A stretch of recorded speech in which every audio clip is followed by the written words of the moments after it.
Sunday and early morning ఇది చాలా deadly combination అండి. నార్మల్ డేస్‌లో ఆఫీస్ ఉందనుకోండి, మనకి మెలుకువ రాదు. ఆఫీస్ టైం అయిపోతుంది, కరెక్ట్‌గా ఎళ్ళాలి అనే టైం వరకు మనం పడుకుంటాం.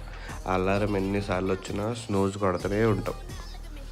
బట్ ఒక సండే గాని, ఒక హాలిడే గాని వచ్చిందనుకోండి, ఇది చాలామందికి జరిగే ఉంటది. ముందు రోజు మీరు ఎంత లేట్‌గన్నా పడుకోండి, నెక్స్ట్ రోజు పొద్దున్నే మెలుకువొచ్చేస్తది. మళ్ళీ నిద్ర కూడా పట్టదు. దీనికి రీజన్ ఏమై ఉంటదంటారు? దీనికి రీజన్ సింపుల్ అండి. బ్రెయిన్ అనేది రిలాక్స్ అయిపోతది. నార్మల్ డేస్‌లో ఏంటంటే brain used to be tensed. అంటే నెక్స్ట్ రోజు మీరు ఆఫీస్‌కెళ్ళాలి, ఇక్కడికెళ్ళాలి, అక్కడికెళ్ళాలి, టైంకెళ్ళాలి అని చెప్పి ఒక షెడ్యూల్ రెడీ చేసుకుంటది. అదే హాలిడే రోజనుకోండి, దానికి ఏ షెడ్యూల్ ఉండదు. మీరు ఆల్రెడీ ప్రిపేర్ చేస్తారు. ఏం లేదు బాబు అని.